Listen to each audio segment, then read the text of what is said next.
하나님의 말씀은 누가복음 8장 40절로 56절 말씀입니다.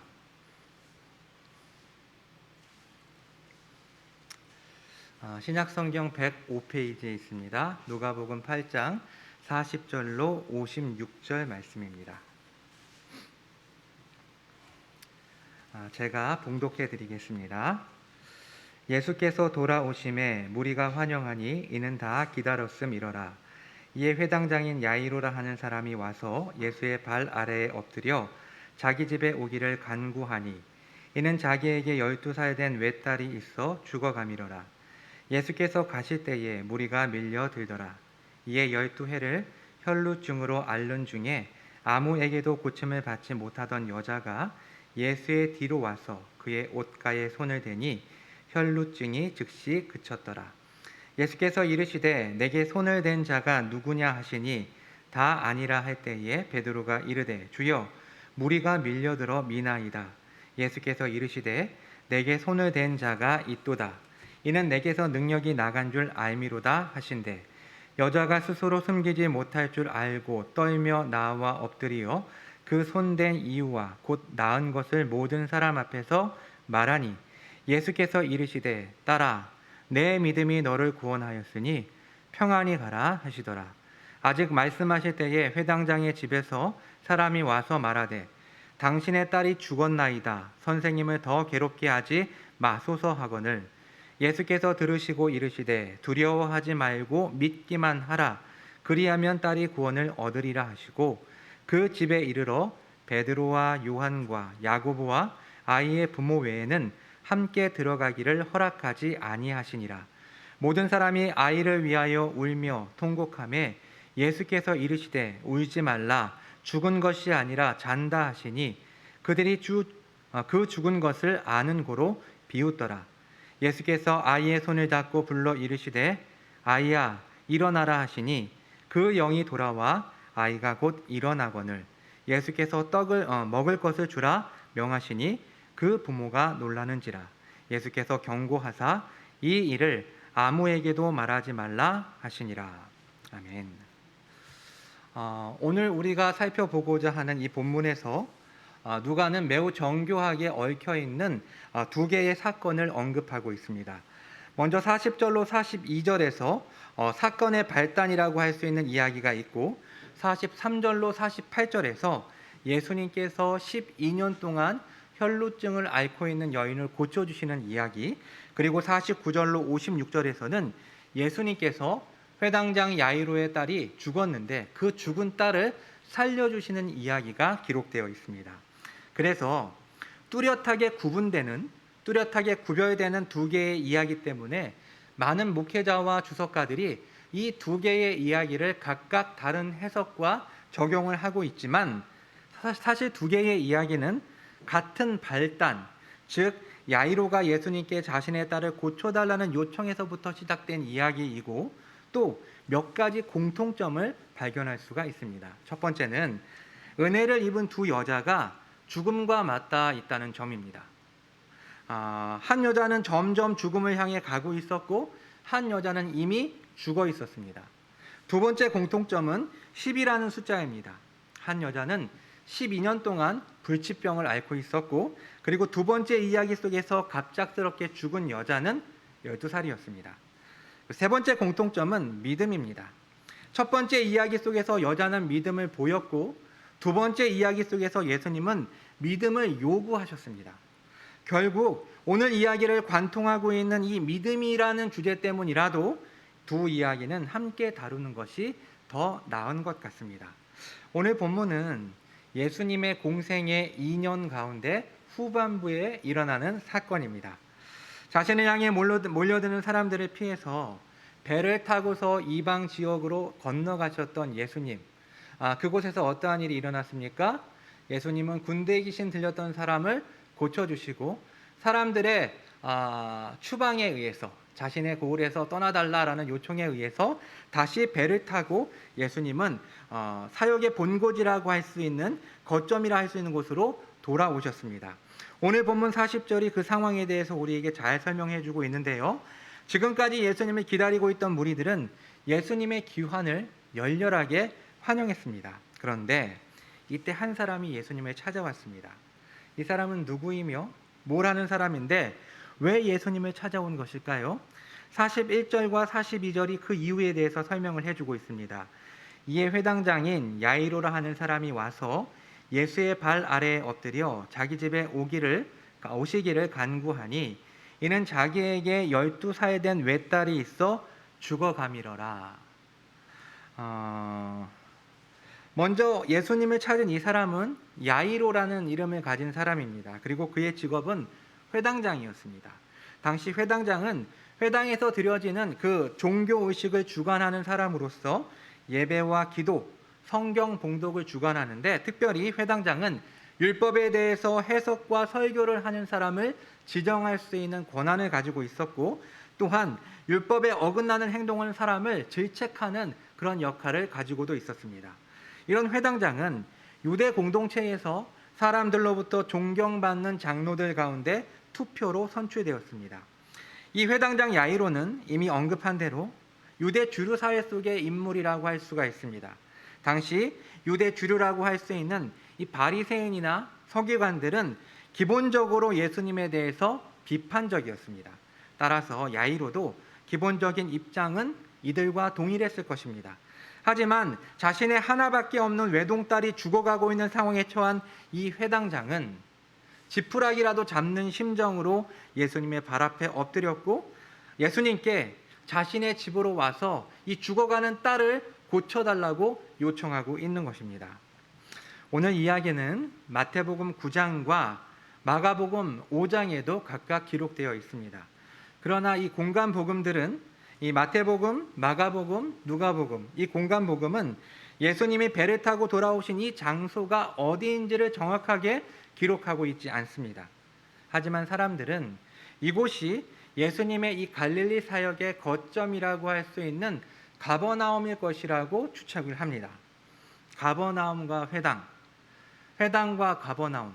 여러분은 이 두 개의 단어를 들으시면 어떠한 인물이 떠오르십니까? 가버나움과 회당. 일전에 백부장이 사랑하는 종이 병들어 죽게 되었을 때 그 백부장은 유대 장로 몇 사람을 예수님께 보내어 자신의 종을 낫게 해달라고 간청했던 적이 있습니다. 그 이야기가 누가복음 7장에 나오거든요. 그때 이 유대 장로들이 뭐라고 말했습니까? 한번 본문을 찾아볼까요? 7장 4절과 5절이거든요. 100페이지에 있습니다. 신약성경. 누가복음 7장 4절과 5절 제가 읽어드리겠습니다. 이에 그들이 예수께 나와 간절히 구하여 이르되 이 일을 하시는 것이 이 사람에게는 합당하니이다. 그가 우리 민족을 사랑하고 또한 우리를 위하여 회당을 지었나이다 하니. 그러니까 이 백부장, 이 로마 백부장이 이 가버나움에 있는 회당을 지어주었다라는 것입니다. 사실 가버나움이라는 도시가 그 당시 굉장히 큰 도시가 아니고 한 마을이었기 때문에 아마도 예수님이 도착하신 곳이 이 가버나움이었다라고 한다면, 추정한다면 오늘 이 회당장으로 섬기고 있는 야이로가 섬기는 그 회당은 일전에 이 로마 백부장이 유대인들을 위해서 지어주었던 회당이라는 것을 우리는 짐작할 수가 있습니다.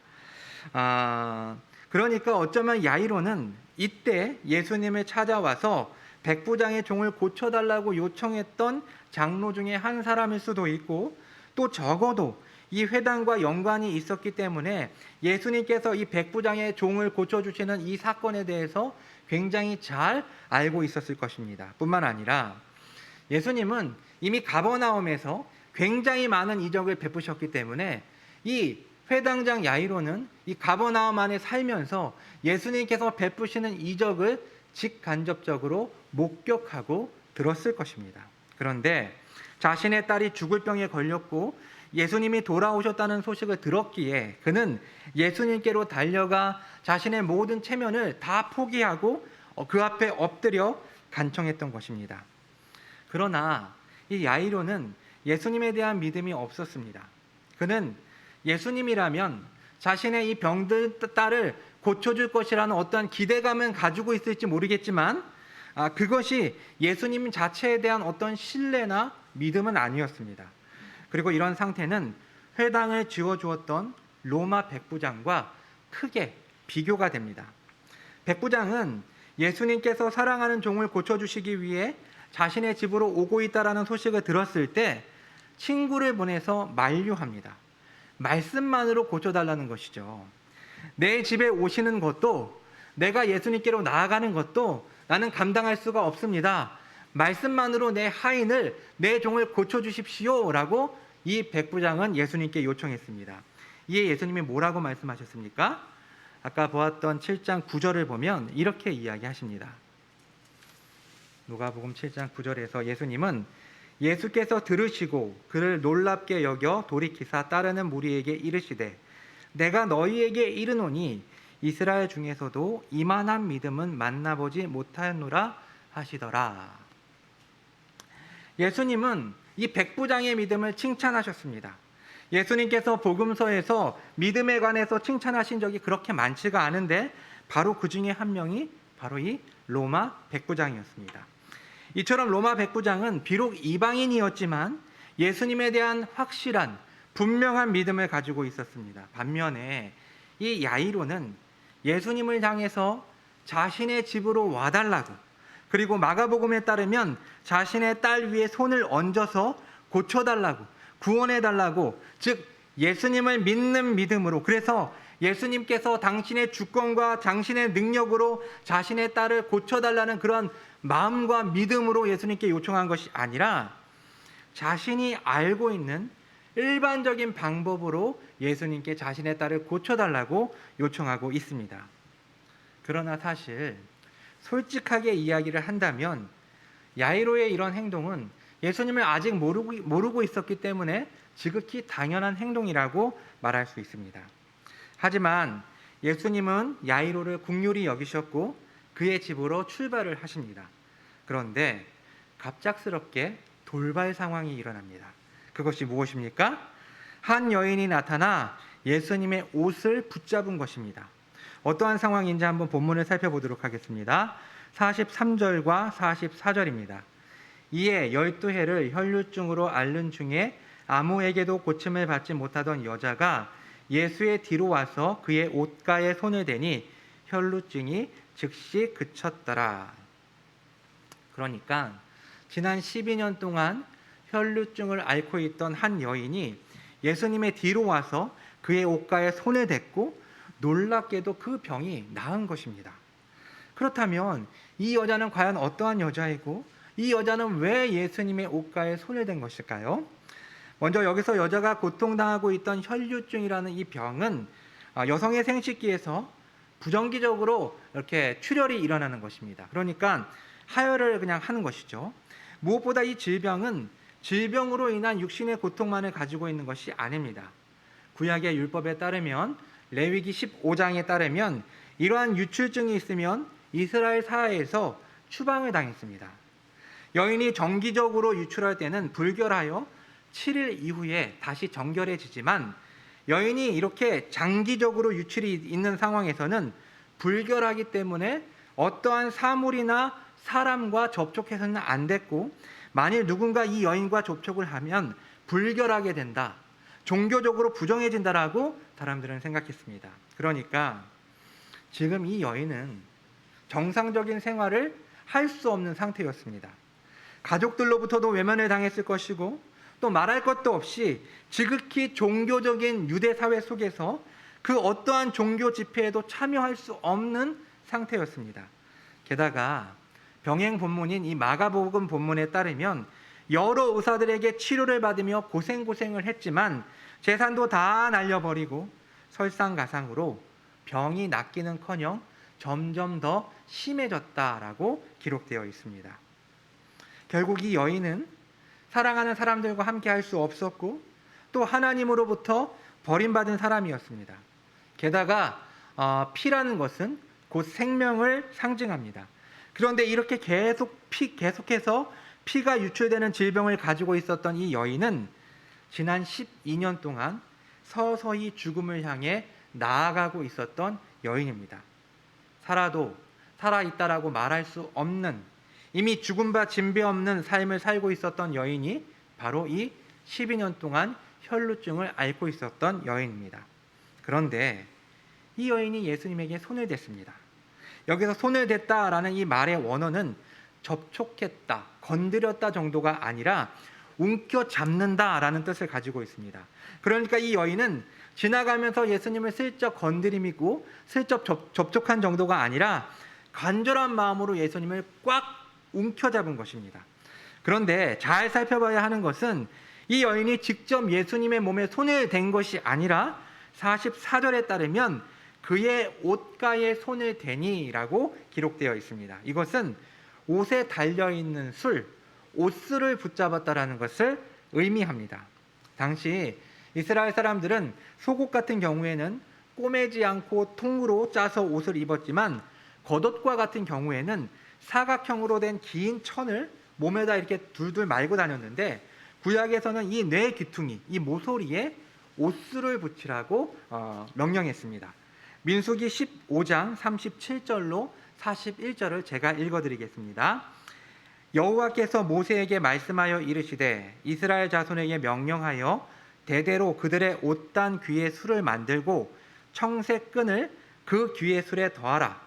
이 술은 너희가 보고 여호와의 모든 계명을 기억하여 준행하고 너희를 방종하게 하는 자신의 마음과 눈의 욕심을 따라 음행하지 않게 하기 위함이라. 그리하여 너희가 내 모든 계명을 기억하고 행하면 너희 하나님 앞에서 거룩하리라.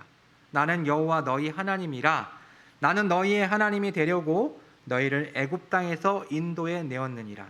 나는 여호와 너희의 하나님이니라. 이렇게 하나님께서는 자신을 기억함으로 이스라엘 백성들이 타락하지 않게 어떠한 장치로서 평상시에 사람들이 입고 있는 옷에 옷술을 달라고 명령하신 것입니다. 그러니까 이 여인은 예수님의 옷에 붙어있는 이 옷술을 꽉 붙잡은 것입니다. 결국 이 여인은 간절하게 예수님의 옷에 옷술을 붙잡으면서 예수님과 접촉을 했습니다. 그런데 여기에 흥미로운 해석이 있습니다. 시브리어로 이 옷의 옷술을 찌찌트라고 하는데 찌찌트, 이 알파벳 자음을 숫자로 환산을 하면 600이 됩니다. 90, 10, 90, 10, 400. 이 알파벳 자음이 찌찌트라는 단어가 옛날에는 이스라엘 사람들은 아라비아 숫자가 없었잖아요. 알파벳 자음을 숫자로 환산을 했는데 그 상징을 정리를 해보면 600이 되는 거예요.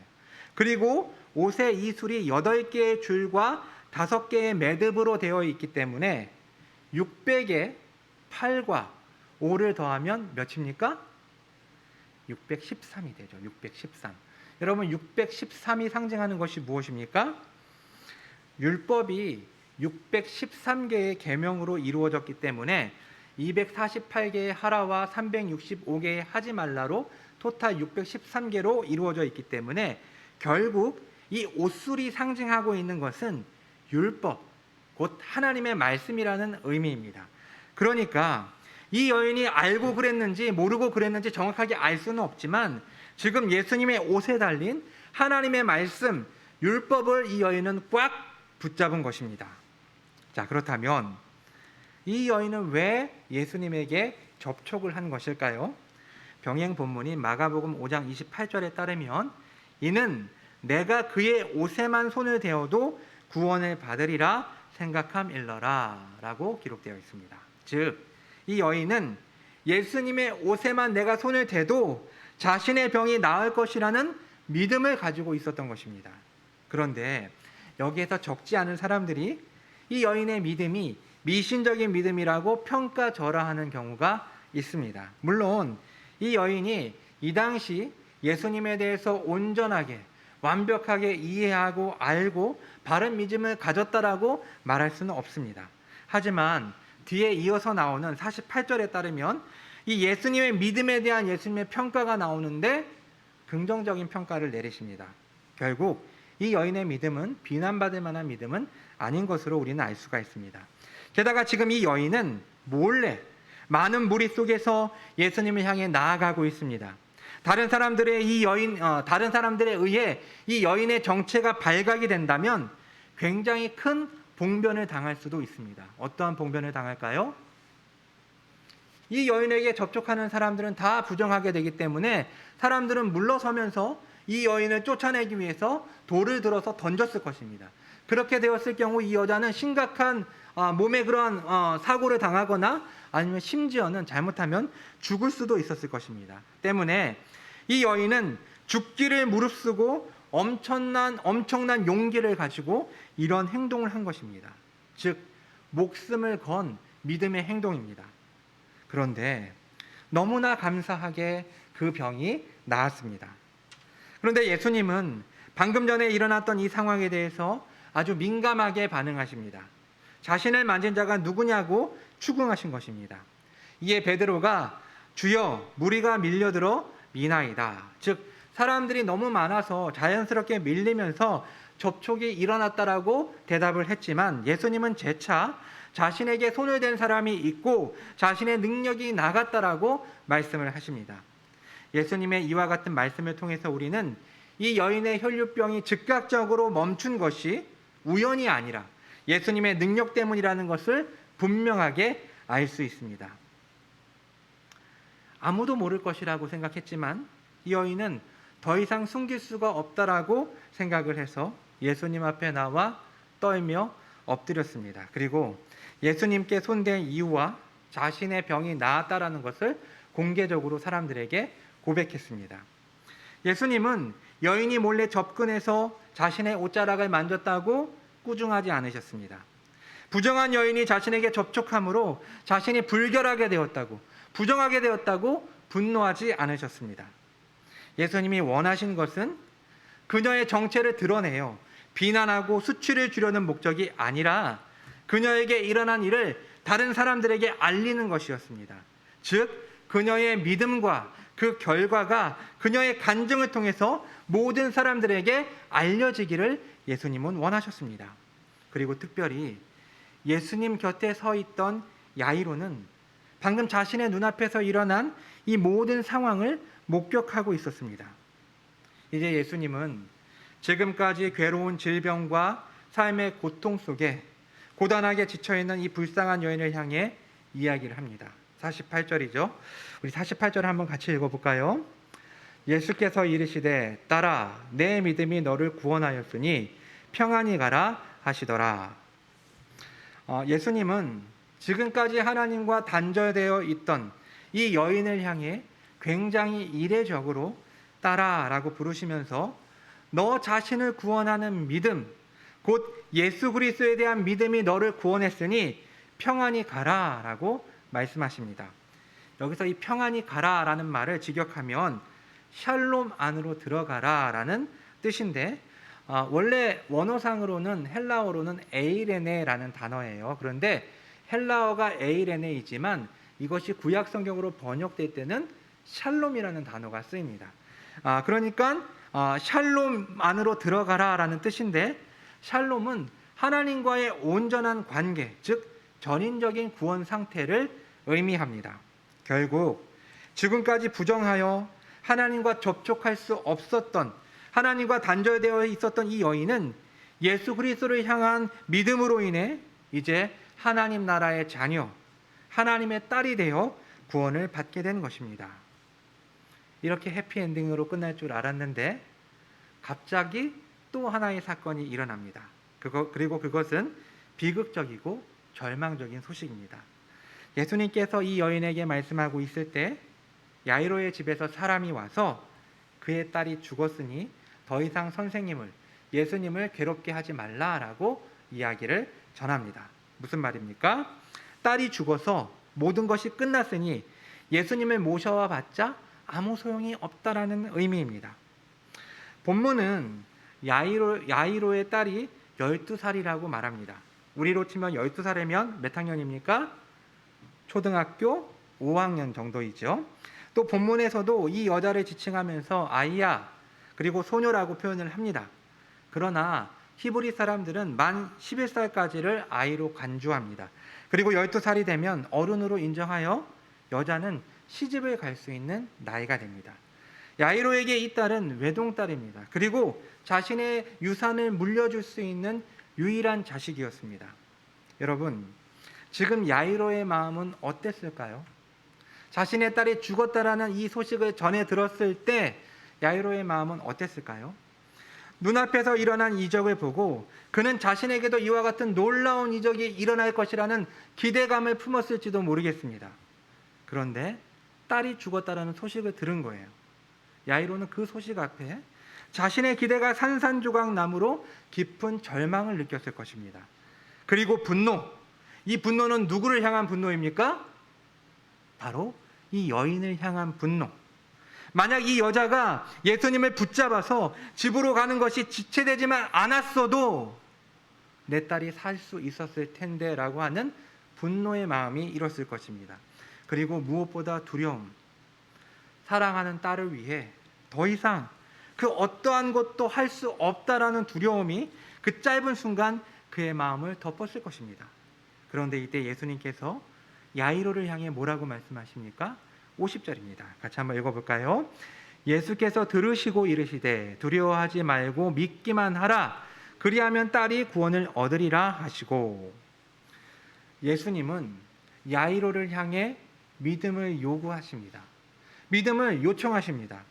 그렇다면 여기서 믿음은 어떠한 믿음입니까? 방금 전 야이로가 직접 목격한 여인의 믿음입니다.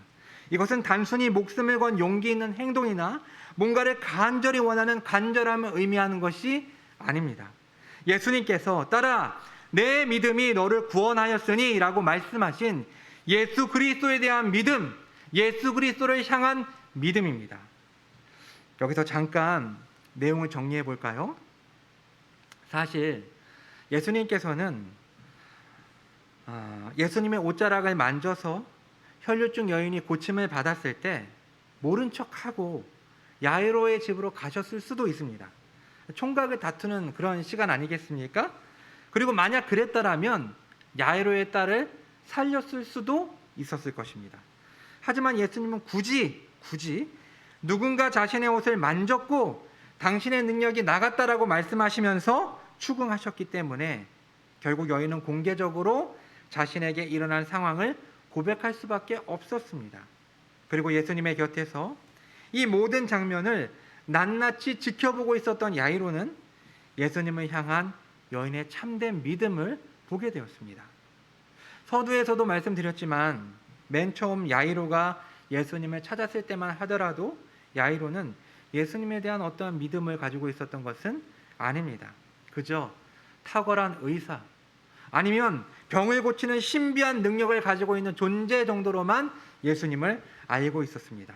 그런데 여기서 예수님이 야이로에게 요청하는 믿음은 자신이 단순히 병을 고치는 능력을 가지고 있는 정도가 아니라 죽은 자를 살리는 존재라는 것을 믿으라는 요청입니다.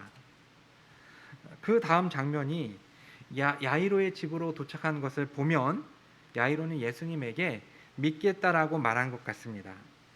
사랑하는 성도 여러분, 야이로의 입장에서 솔직하게 가장 합리적이고 이성적인 태도는 무엇일까요?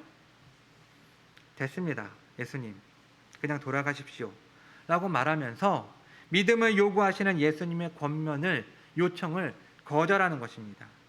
지가 뭔데 사람을 살려, 지까짓 게 뭔데 죽은 사람을 살려라고 예수님의 그 믿음을, 요청을 거부하는 것입니다.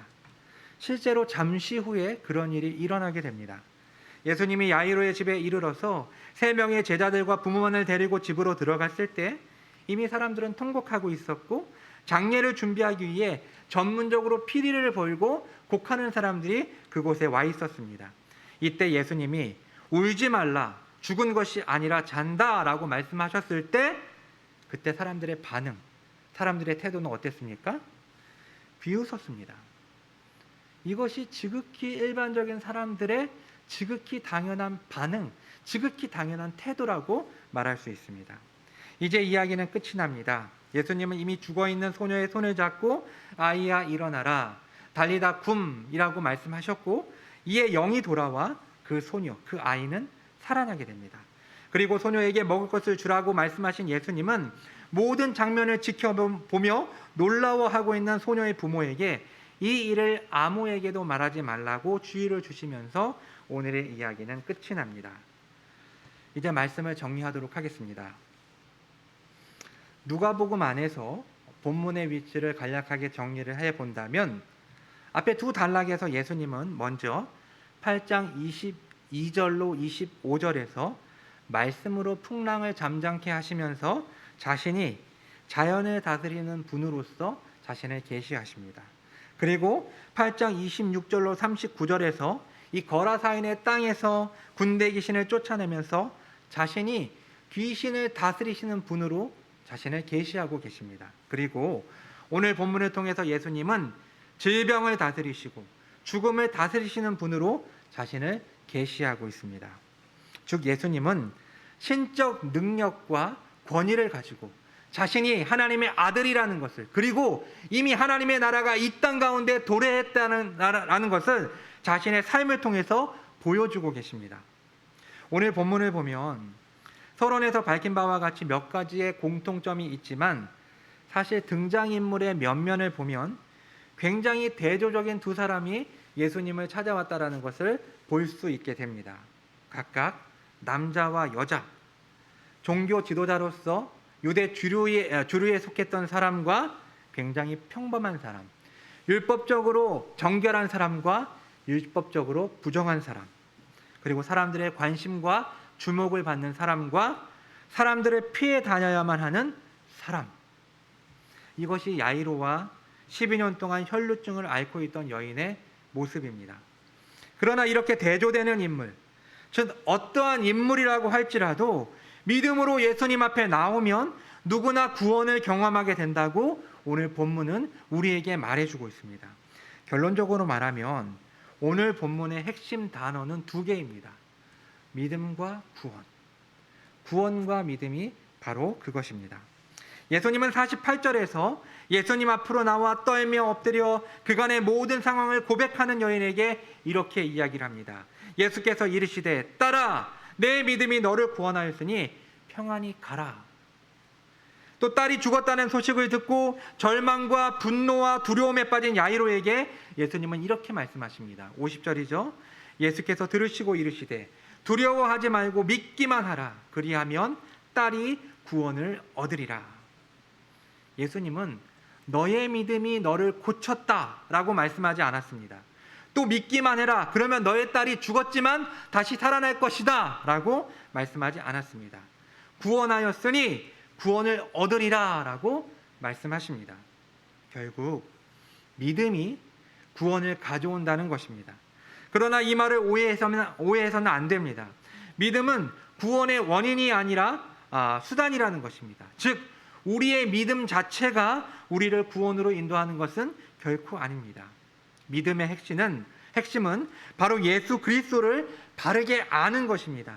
죽음조차 생명으로 해결하시는 전능하신 예수님을 믿을 때 우리는 하나님의 은혜로 구원을 받게 되는 것입니다.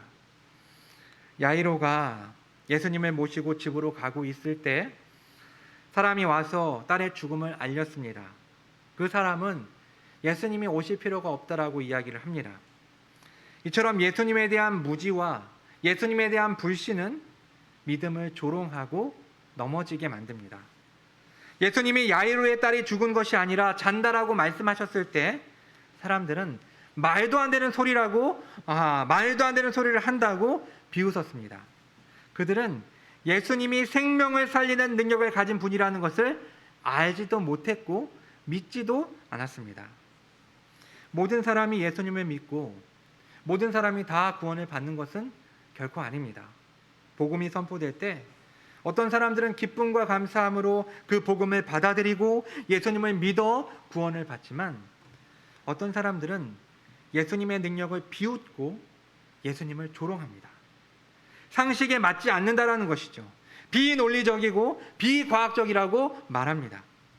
이처럼 초월적인 세계에 대한 안목이 없이 당장 눈에 보이는 것, 그리고 자신의 작은 두뇌 속에 이성에 갇혀 죽음을 넘어설 수 없는 한계로 생각하는 사람들, 죽으면 땡이야, 죽으면 끝이야, 죽으면 인간이 어떻게 할 수 없어 라고 생각하는 사람들에게 생명을 주시는 예수님은 허구 속의 인물이고 허구 속의 이야기이고 또 이 사실을 믿고 살아가는 신자들도 이 사람들에게는 비웃음의 대상입니다.